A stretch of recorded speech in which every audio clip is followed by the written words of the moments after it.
this meeting to order. Please stand and join me in the Pledge of Allegiance. Pledge allegiance to the flag of the United States of America and to the republic for which it stands, one nation, under God, indivisible, with liberty and justice for all. All right. Up first, we will approve the agenda. Or we won't. Can I get a motion? I'll make a motion to approve the agenda. Okay, we got a motion by Councilmember Mott. I'll second. And a second by Councilmember McKnight. All those in favor, say aye. Aye. Opposed, same sign. Motion passes.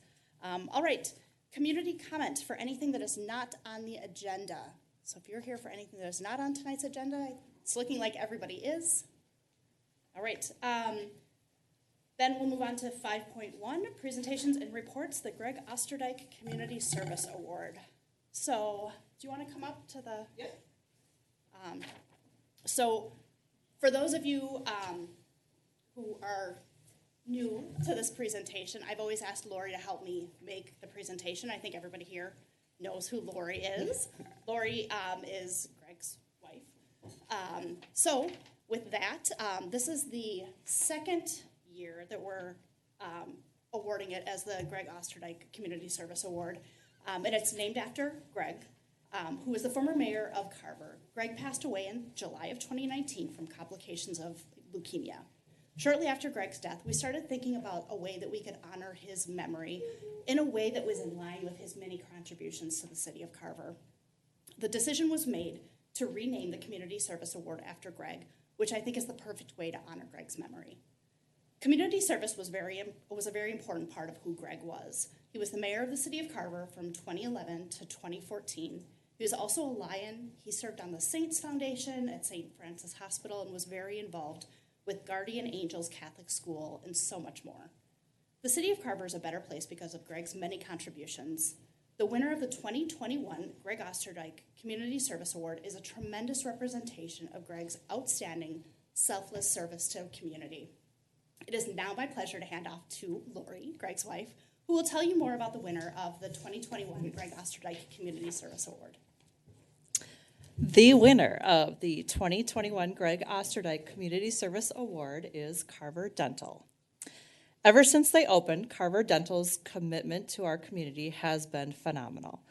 Carver Dental's work to educate children on dental hygiene, their generosity in giving back, and their participation in many local events are a few shining examples of how this business makes the city of Carver a better place through service to the community.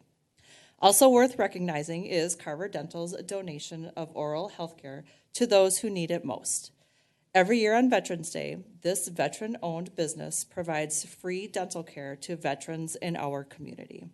They've also donated their services to Launch Ministry. Carver Dental's website states, "We don't treat strangers. We treat neighbors, friends, and fellow community members," which exemplifies how they exude Carver's small-town charm. The time, support, service, and dedication Carver Dental has unselfishly given back exemplifies a tremendous level of service to our community. And with that, I am proud to give the 2021 Greg Osterdyke Community Service Award to Carver Dental. Congratulations, and thank you so much for everything you do for Carver. Sorry, Larry.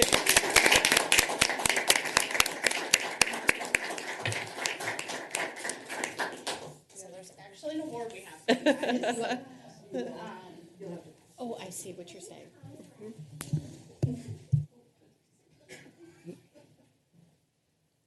Tradition is that we come up and take a picture. You guys Yep. Come on, Yeah, yeah. these are like two of my first 3 employees. Yay! Thanks for coming. I didn't dress for the occasion. Well, I'm trying, so don't worry about it.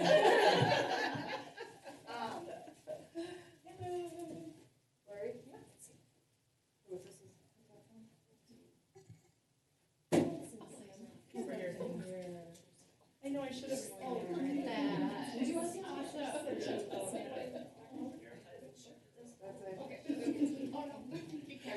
Sorry.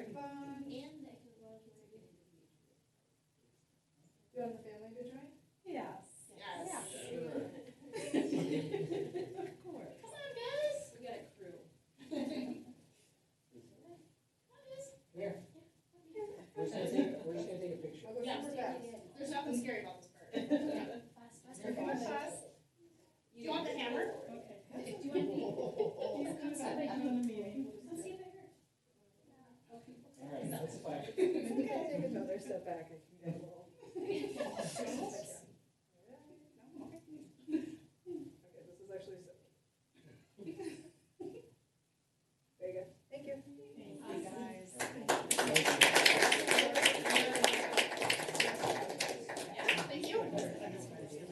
Thanks,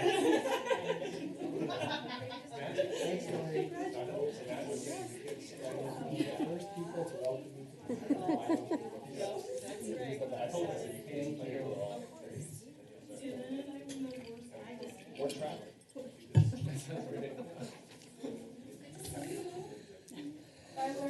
Thank you, thank you.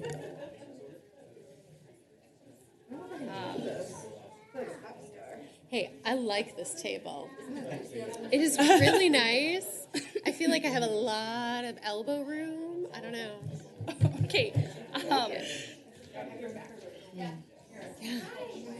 Yeah. Yes, yes, yes. All right, moving on, we have no public hearings this evening. Can I get a motion to approve the consent agenda?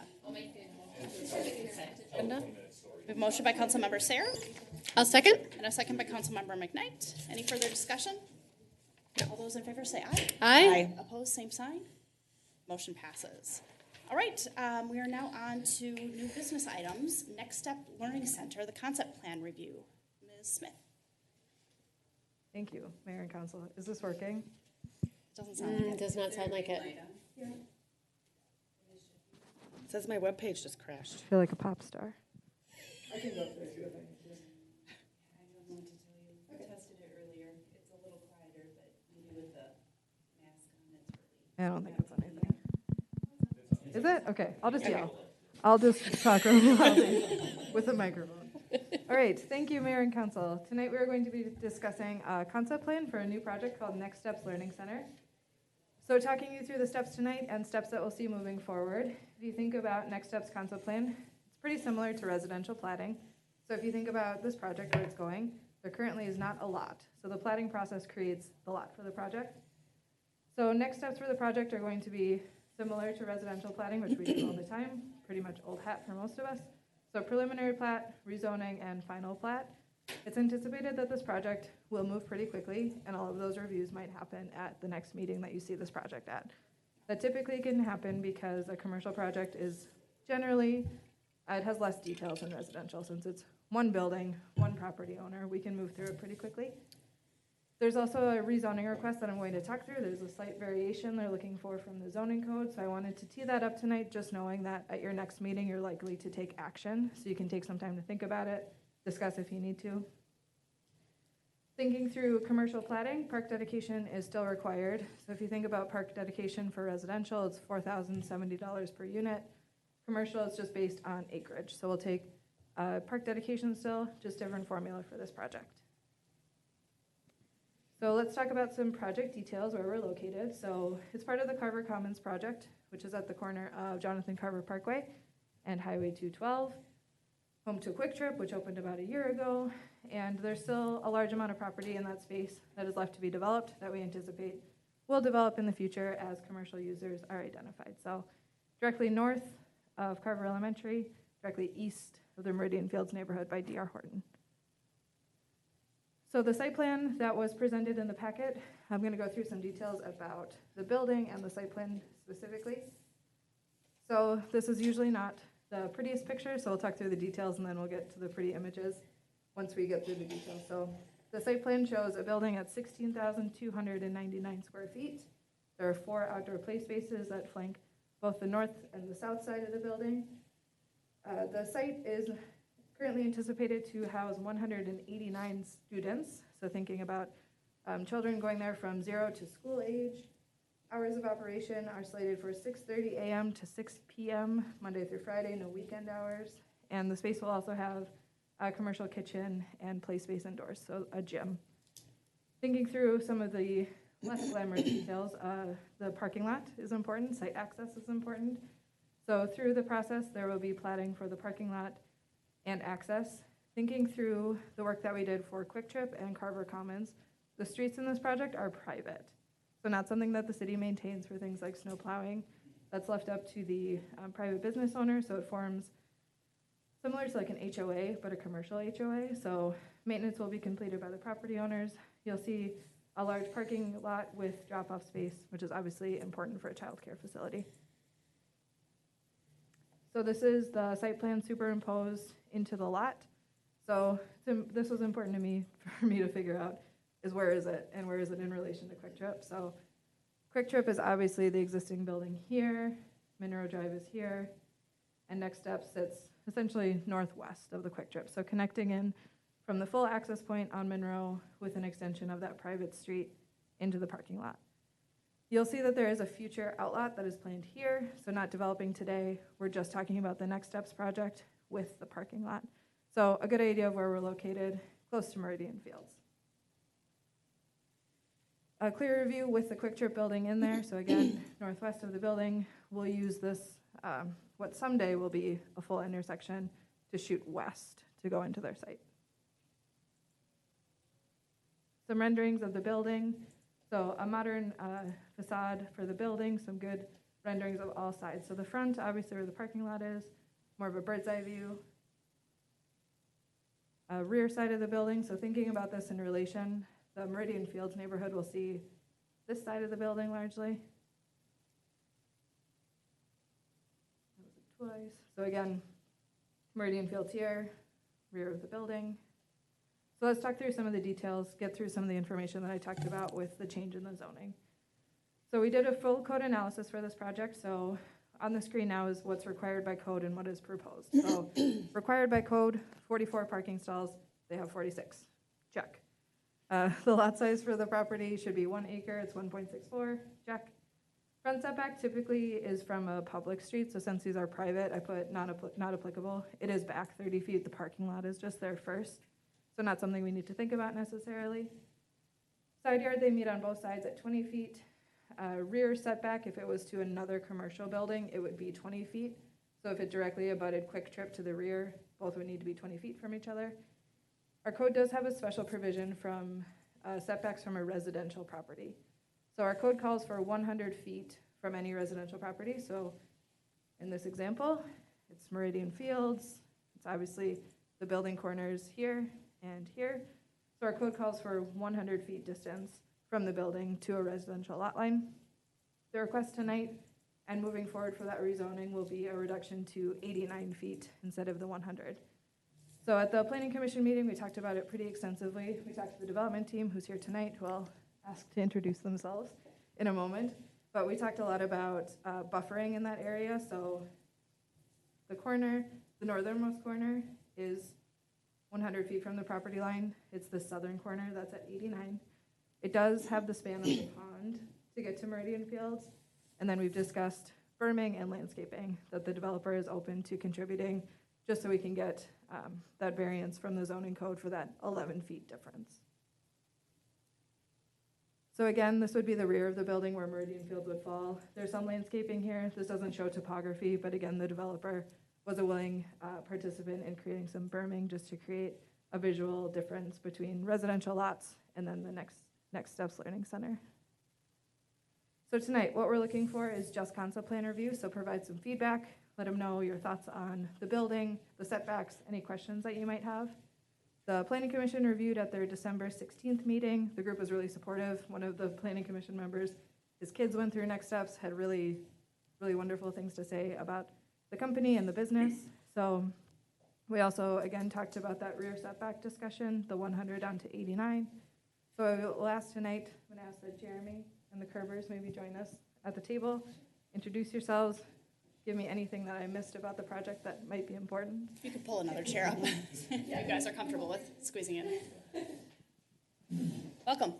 Make sure the light is on. So push the button. There you go. Go ahead. I'm Ashley Carver. I am Matthew Carver. And I'm Jeremy Spouty. Great. And you guys, So Matt and I are the owners of Next Steps Learning Center. great. So a little history of how Sure. this group got together. So me and my wife started Next Steps Learning Center in 2010. And then I grew up knowing Matt, went to college together. She was in a job that she wasn't a fan of. So we, at that point, we're looking at selling a couple of our units. And so we sold them Next Steps Learning Center back in 2016. And so they've been running it ever since. And so how I'm involved with this is that exact building that you're looking at, we put it up in Otsego. We're putting up in Prior Lake as well. And so they had wanted to come into Carver for some time. And so I just said, hey, I can help you guys make that step a little easier. They agreed. And so that's how we kind of teamed up here to make it happen. Got it. Yeah. Thank you for the background. Sure. Council, any questions? I do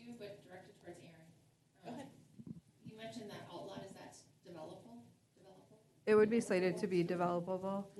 That's a hard word. So the entire property is currently owned by United Properties still, so the group that develops the property is out of Minneapolis, and they essentially create the lots to sell. So that area would likely be developable. The only caveat to that is that our current zoning code calls for it to be a full acre, and that one's 0.78 acres, so it's a little bit smaller than what our requirement is.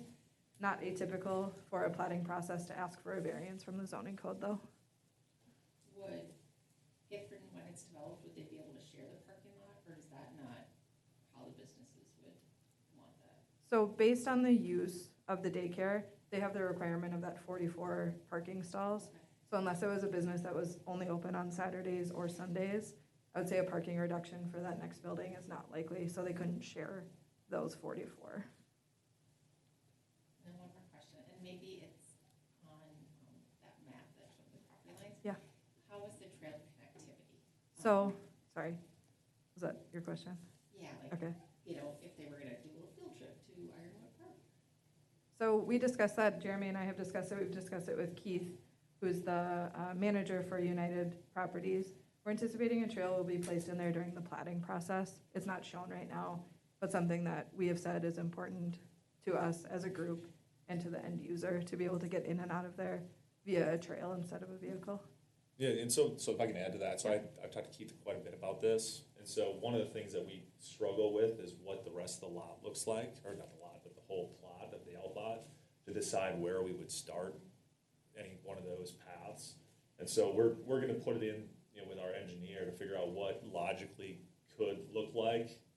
One of our thoughts is can we just put some theoretical ideas in there, and then as part of the plating, put some easements to allow for it to future go through, so that when we know what happens in outlot F, we put it in the right spots. We have a couple of spots it could go, and then as we see more, then we could finish it off and actually do it, if that made sense to what you folks are thinking as well.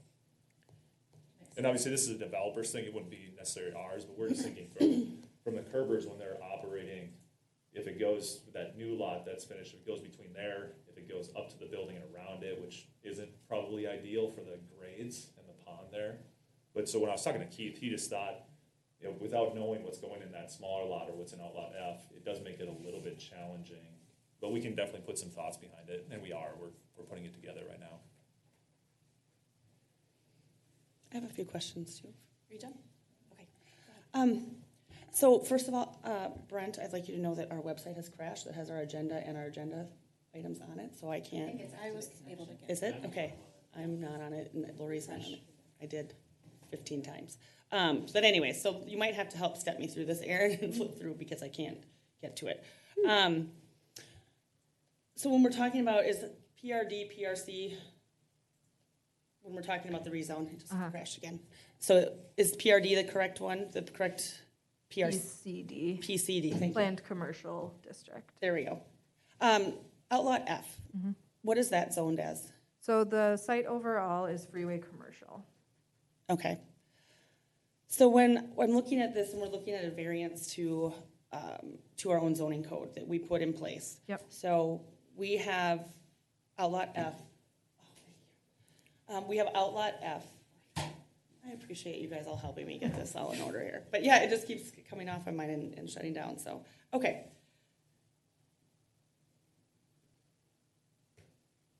Okay. So we have 89 feet is what they are proposing, and we have 100 in our zoning requirements. So when we're looking at doing a variance for that amount, I'm looking to understand what the hardship is that would make us or justify us approving a variance like this. They have 1.46 acres, if I remember correctly from that slide. And can we go back to that chart? Thank you.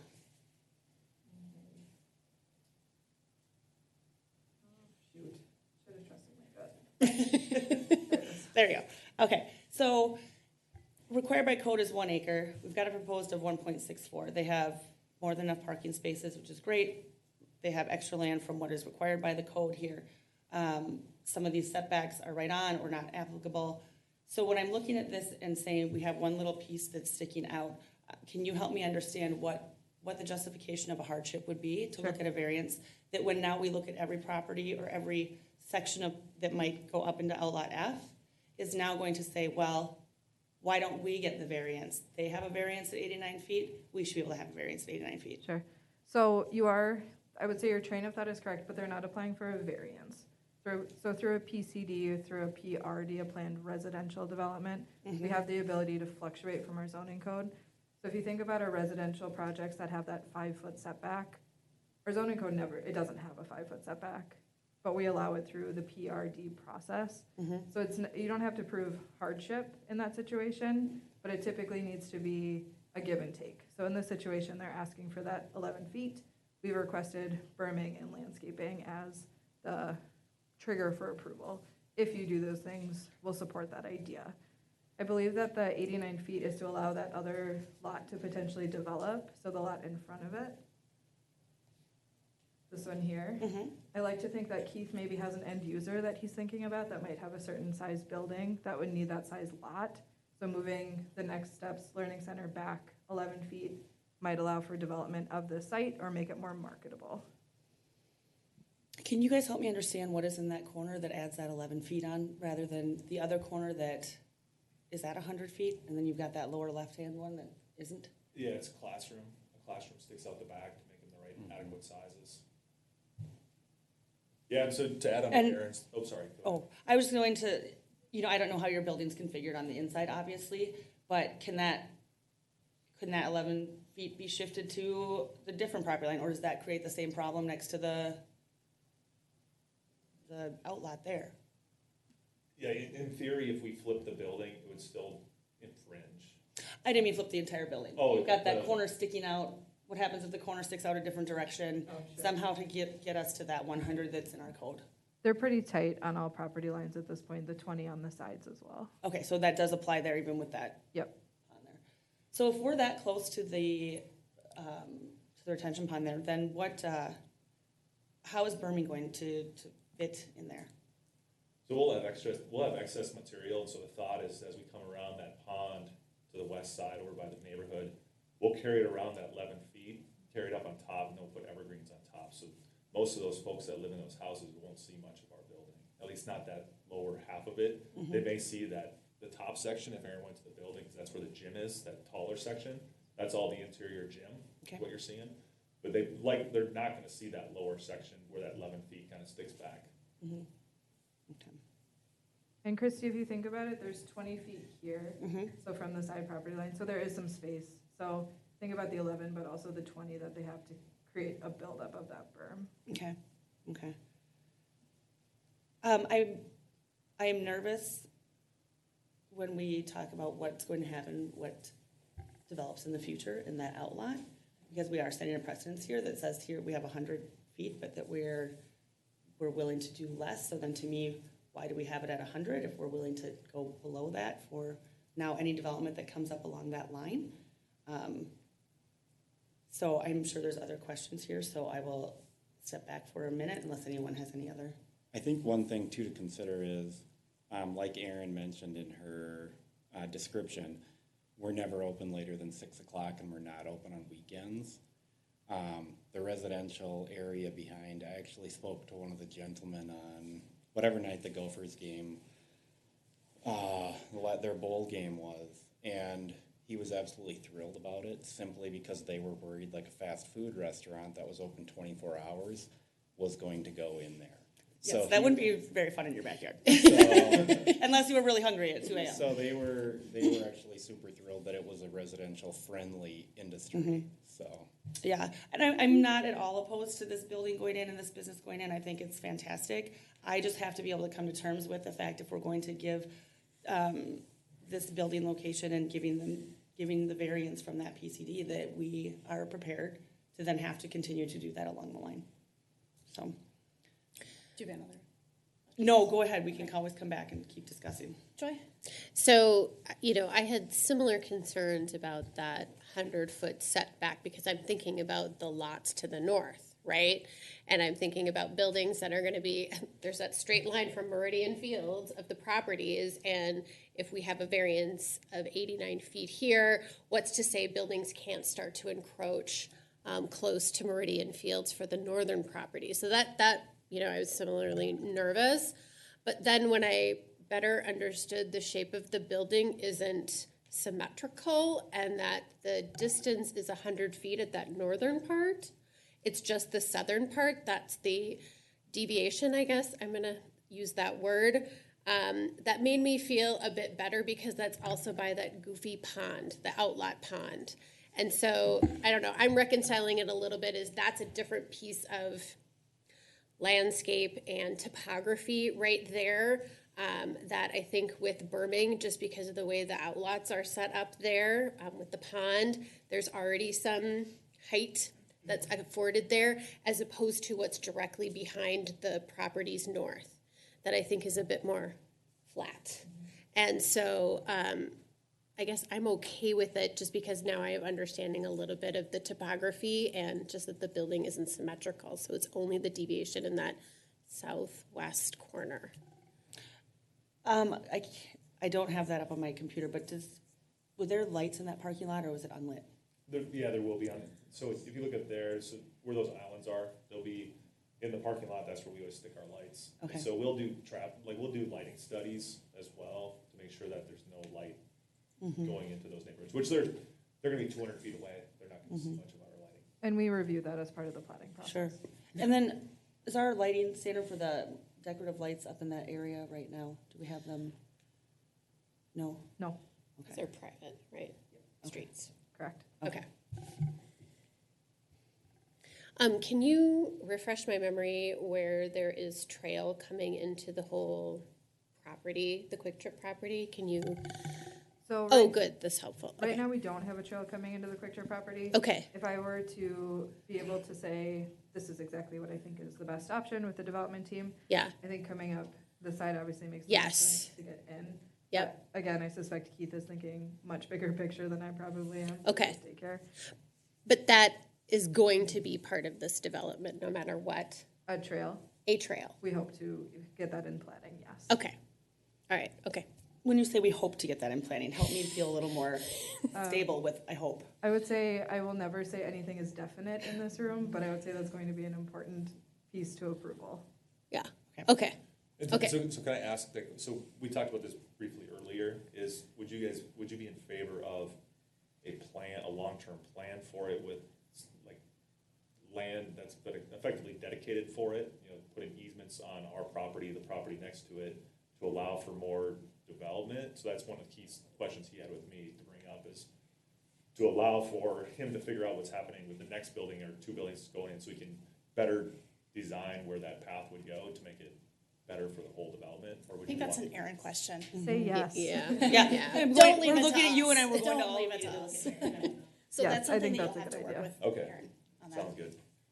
And I'd be happy if you want to get on the phone with Keith, just the three of us, we could figure that out, I think. Perfect. Okay. Those are my only comments. I'm Okay. so excited. So excited. All right. First of all, welcome. I appreciate you guys choosing Carver. It's really exciting. I think I said, unrelated to the concept plan, but the feedback that we received on our Facebook post about this was so overwhelmingly positive. And not that I anticipated that it would be negative, but I was blown away by reputationally the reaction to next steps, the reaction to another childcare center in Carver. So folks are pretty excited about this. Before I get into my kind of specific concept plan questions, I'm just curious, how many jobs do you anticipate this will be? 33 to 37. Okay, cool. Again, thank you for bringing jobs to the city of Carver potentially here. In my notes, I do have questions about the trail. I know that that's kind of TBD right now, but know that I think if you're hearing a common theme from us, it's that trail to get into there is really important. We like having a really walkable community, and not having a trail in there, especially with all of the traffic getting into that area, is pretty important. I would like to see kind of a visual a little bit more of where that berming would go. I don't have any issues with making this a PCD. We do PRDs quite frequently in Carver, so changing that distance to the neighboring house isn't something that I'm too concerned about. Like you said, it's not like you guys are gonna have all-night parties there. It's, you know, I'm not sure that too many people would complain about the sounds of children outside laughing and playing. My only other question, I'm just curious, how big is the gym in the center of the building? Is it? Be about 1,800. Yeah, Okay. so like 35 by 55, so. Okay, what does that mean? Half court? Talk to Just- me in yeah, terms just- of rents. It'd be square footage wise, I think I did the math, it's like 1 foot shy on the long part of a court. So okay. a foot shy of half court. Okay, okay, Yeah, so we put basketball courts in there, it's stained concrete, it looks okay, in there. very cool. And that's kind of the indoor recess. And I really option. should, and we have finished buildings in this, I should have, when we come to the next meeting, I'll get some finished pictures so you can see it. But, so to your point with the landscaping, so we'll bring a landscaping plan to the next time you see us. And so at that meeting, we'll show you where the berm will be, what type of trees will stick on top of it. We'll Great. run that through with Aaron to make sure it's gonna dot the i's and cross the t's as well. Perfect. Yeah. Perfect. That's all I had on my list. So, Perfect. thank you guys. I don't, let's see, tonight we don't We're just providing ask feedback. any motions, we just provide feedback, and I'm thrilled that you guys are moving down this path, so it's exciting to see something else go up in there. And again, I was blown away at the reactions from folks on Facebook. We had a lot of good feedback too. We have a lot of Carver families that are very excited. So And a couple Carver employees, it sounds like, so. yeah, I'm sure. Yeah, Folks are yeah. excited to be a little bit closer to home. So, thank you. Can I have one more? Sure. Do you mind talking timeline if everything goes perfectly and what it looks like for you? Yeah, so our plan right now is we're gonna submit everything to Aaron at the end of this month to meet the deadlines to get in here in March. And then we'll start construction in April with the plan to open in November, December. So Nice. it's relatively quick. Very nice. And that's doable in this crazy world that we're living in these days? We push pretty hard, Okay. so we'll try.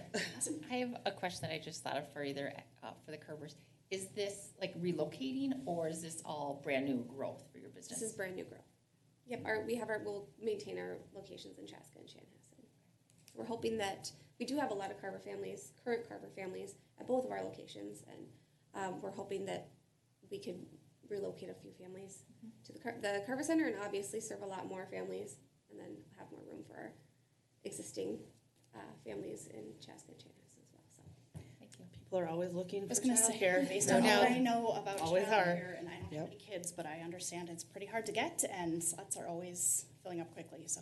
Yeah, especially in Carver when you're putting up a lot of houses. A lot of- Yes. Yeah, right. A lot of kids in this community, Yeah. so. Yeah, Thank you great. guys. Thank you. Thank you. Thank you. All right, moving on to 8.2, the 2022 street maintenance project, authorization of, or authorized preparation of plans and specifications. Mr. Lannis. Mr. Aaron. I'm there today, Mr. Schmidt, come on up. Thank you.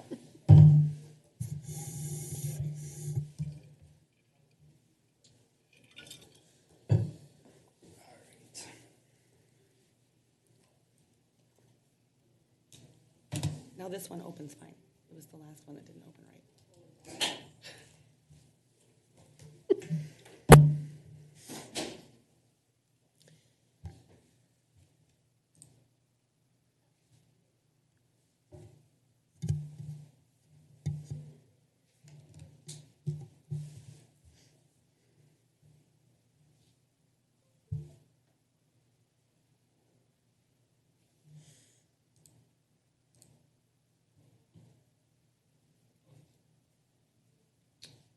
Let's see here. Let us know if you get to the point where we need to start telling dad jokes. I think we just have to. Here we go. Oh,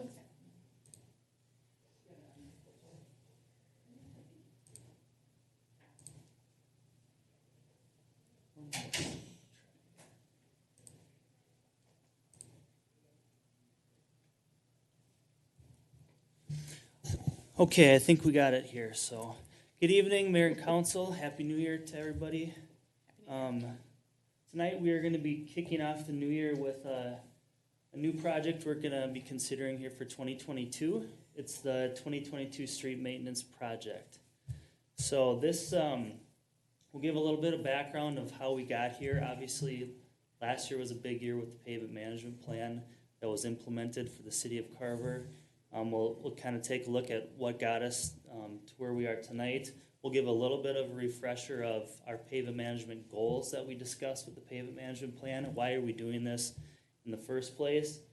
Then we'll take a look specifically at the 2022 street project itself. And then lastly, I'll end it with next steps and how this would all be implemented if the council so chooses to do this project. So a little bit of a background here. Obviously, as I mentioned, 2021 was a big year. It was the year that we developed our first pavement management plan. We did a lot of things last year. Obviously, we rated all the streets. We looked at the best management practices that we use for pavements. We looked at the financial strategies, the different implementation options, what the council is comfortable with, budgeting on a yearly basis. And then with all that, that kind of resulted in our first comprehensive 5-year plan for pavement management. So tonight we are here to look at kicking off 2022's plan. So just as a little bit of a refresher for pavement management, obviously the key goal to any pavement management plan is to extend our pavement life, right? We know that by doing that, it's ultimately going to reduce total cost for the city in the long run. Another goal we had was planning. It'll help us plan our budget and set clear expectations. Obviously, 2022's budget had pavement management slated for it for this project, so that's something that the council has made an effort to project going forward. The last thing we wanted to do, to the extent possible, was obviously minimize risk to our residents, or not risk, but impacts to our residents. We do that by grouping projects by neighborhood when we can, just so we're not coming back to a neighborhood just randomly, 5 years here or there. We try to get a neighborhood done and move to a different part of town. So, and the one thing I always made sure that was on the forefront of our minds last year when we were talking about this was mill and overlays are a lot cheaper than reclaims, right? I think everybody remembers that. So I mentioned that as a general rule of thumb, reclaim projects are about twice as expensive as a standard mill and overlay. So the goal is to mill and overlay our pavements before they turn into reclaims, right? So that's probably the biggest goal to remember going forward. So looking at the mill and overlay and reclaim program itself, obviously it's looking to extend the lives of our pavements. We group the projects by neighborhoods. We also specifically reserve money in our budgets for normal maintenance items, so Chad can patch the streets, do any minor repair work. So we reserve $25,000 a year for those type of normal repair activities. And then we also reserved another $30,000 for the seal coat and the crack sealing program, which the council had interest in doing last year as well. Lastly, as a new state aid city, we knew that was coming, and we were going to make an effort to use state aid dollars for those MSA routes versus just the general fund for those. So that's something that we prioritize specifically in this program. Now, seal coating, that also obviously extends the life of our pavement. It helps so the pavement doesn't oxidize as quickly, which in turn reduces cracking and extends the duration before we need to do our first mill and overlay. This program complements the mill and overlay program as well. So we get on a schedule, and ideally what we want to do is seal coat our roads within the first 3 years if we can. That kind of seals them up nice and doesn't allow that oxidation to happen right away. So that's what we're trying to do when we can. Now, given the dollar amount, the $30,000 per year that we have in the program, obviously we can't do all the streets when they hit the 3-year mark. So what we did is we targeted the higher volume collector roads in the city.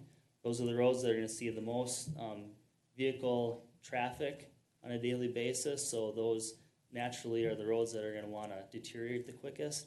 So we prioritize those roads going forward in this first 5 years. Any general questions before I move on to 2022's project? Nope. Okay. So 2022, we are going to be focusing on the Eagle Ridge development. The older part of the development is 25 years old. That's the Debbie Lane, Griffin Street loop, and the associated cul-de-sacs that connect to that. So that is an example of a road that it's gone too far. It has to be reclaimed. So there'll be a reclaim of that. Now, conversely, Skyview Lane, which is kind of the second part of that development, that road is only about 18 years old now. So we're addressing that one soon enough where we can mill and overlay it, which is a good thing.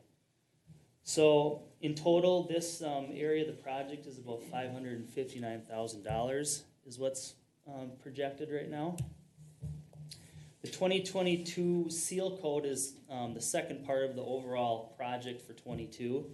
And we're looking at doing White Pine Way, which is the west leg of White Pine Way, west of Jonathan Carver Parkway, and then Broadway north of 4th Street. So from 4th to 6th Street, that portion of Broadway. Those streets are both in that 3 to 5 years old range, so they're good candidates for their first seal coat. So those are the two projects in a nutshell. In total, we're looking at about $588,000 for 2022. As I had mentioned right away, this funding is something that's programmed in the budget that was adopted at the end of December. It'll be funded with street maintenance funds with a $100,000 special capital fund contribution to kind of kickstart that fund and help cash flow our projects here for the next 5 years.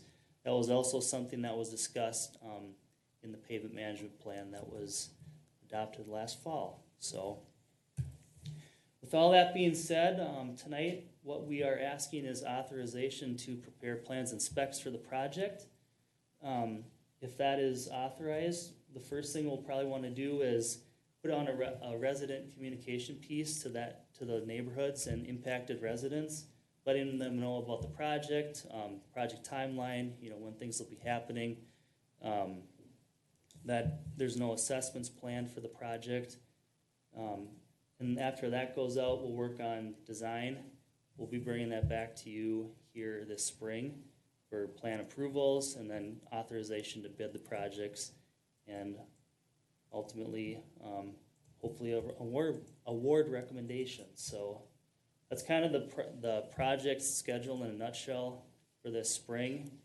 And then construction would be occurring here in the summer of 2022. So that is, that's the 2022 project in a nutshell here. So I'd entertain any questions. Questions, comments, or motion?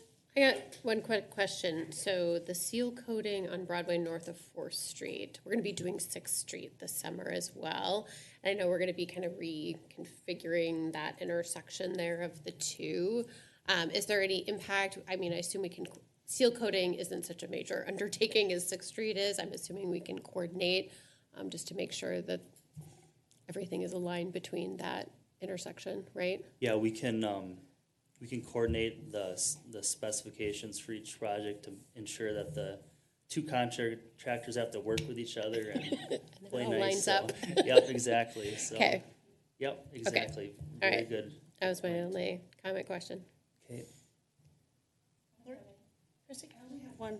When we're looking at our seal coating projects, again, we have Steamboat Days. When you say north of 4th Street, is that all the way up there? Doesn't come down the hill at all, right? When we say north, or Broadway. Sorry, I was looking at the wrong thing. No, 4th Broadway, Street. north of 4th Street. Yep, so it's the city's portion of Broadway, so north of 4th. Okay. Yep. So I just want to make sure nothing affects parking downtown for Steamboat That's why I was Days. like, Tower. coordination. The bands are marching. Yeah, right. So just keep that in mind for anything we do when it comes to that. Okay, That is all I have. thank you. Right. I'll make a motion to authorize the preparations of plans and specifications for the 2022 street maintenance project. I'll second. We have a motion by Mary Johnson and a second by Councilmember McKnight. Any further discussion? Nope. All those in favor say aye. Aye. Opposed, same sign.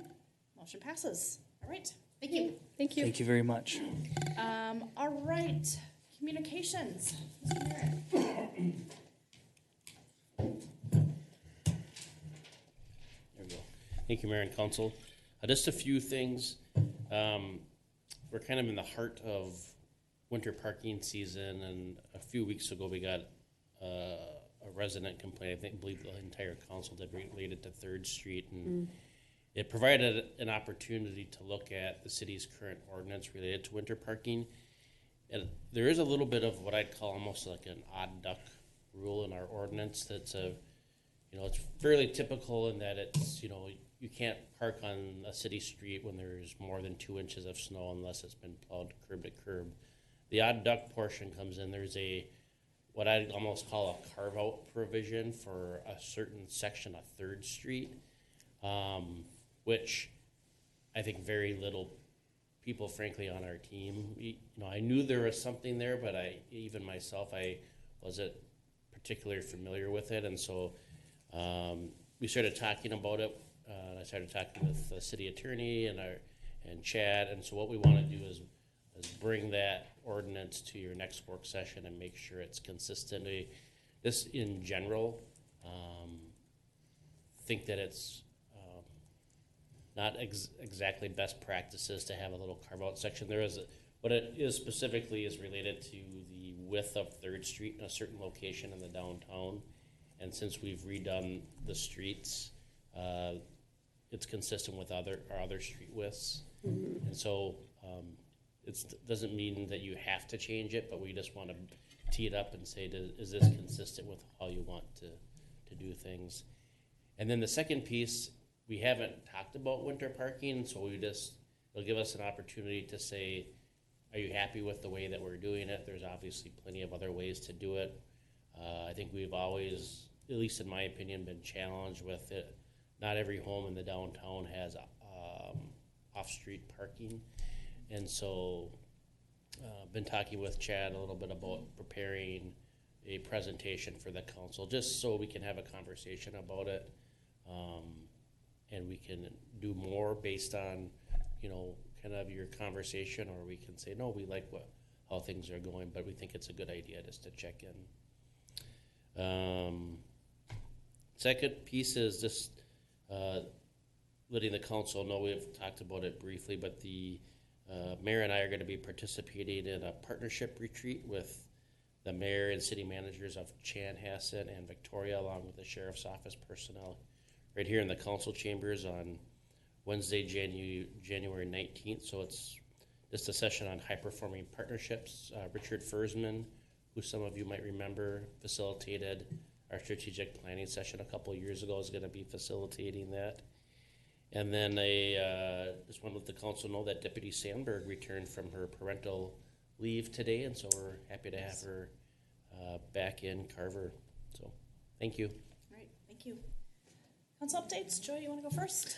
I don't really have anything other than, and this may be after the next council meeting, but we have a Southwest Transit meeting on the 27th, and I am not going to be able to attend if anybody's interested in attending in my behalf. What day of the week is that? The Thursday night. It's probably going to be involved with not just a meeting, but also a dinner, because Southwest Transit is giving out community awards, including Representative Dean Phillips will be there. I'll have to get back to you. Okay. If anyone is interested in attending, I'm going to be out of town. I can probably Let me go, know. but I'll give you first right of refusal if you'd like to go. Okay. I can prep you. And where's that at? It will probably be held at the Garage in Eden Prairie, which is off of 62, just west of 494. Okay. I'll coordinate with you, then we'll figure it out. Okay. All right, thank you. Lori? I don't have any updates. All right, Christy? My only update is I just want to mention the Soggy Bottom. So we had Lori Osterdyke here earlier. Greg, her husband, who that was named after, was one of the founders of the event. So, and then became a recipient. So that's he's had a lot of hands on a lot of things in this town. So it's going to be Saturday, January 29th, down at Riverside Park. It's 11 to 2. Come down, even if you don't want to golf, you can certainly have a beverage or some food and hang out and donate a little money to a good cause. You can also find it on our website or on our Facebook page for the Eventbrite site, because you can either register there or you can just choose to donate also. So, and we have 2 families. We have one person here who actually lives on Sunny Ridge Drive. She is a mother who has stage 4 breast cancer. And then we have another recipient who lives just right outside of town here in the township, and he was in a catastrophic ATV accident. So they are some well-deserving candidates, as always, so if you should be so inclined to take a look or to come down, we'd appreciate it. So that's all I have. All right. Yeah, Soggy Bottom is fun. I have never played golf, but they've always got like food and drinks, and it's good just to go and hang out and go down there. And a big bonfire. I don't have anything this week. It was a quiet 2 holiday week, so just wish everybody a happy New Year. And I would entertain a motion to adjourn. I'll make a motion to adjourn. A second. Motion by Councilmember Mock, second by Councilmember McKnight. All those in favor say aye. Aye. Aye. Opposed, same sign. All right, motion passes. Thank you all.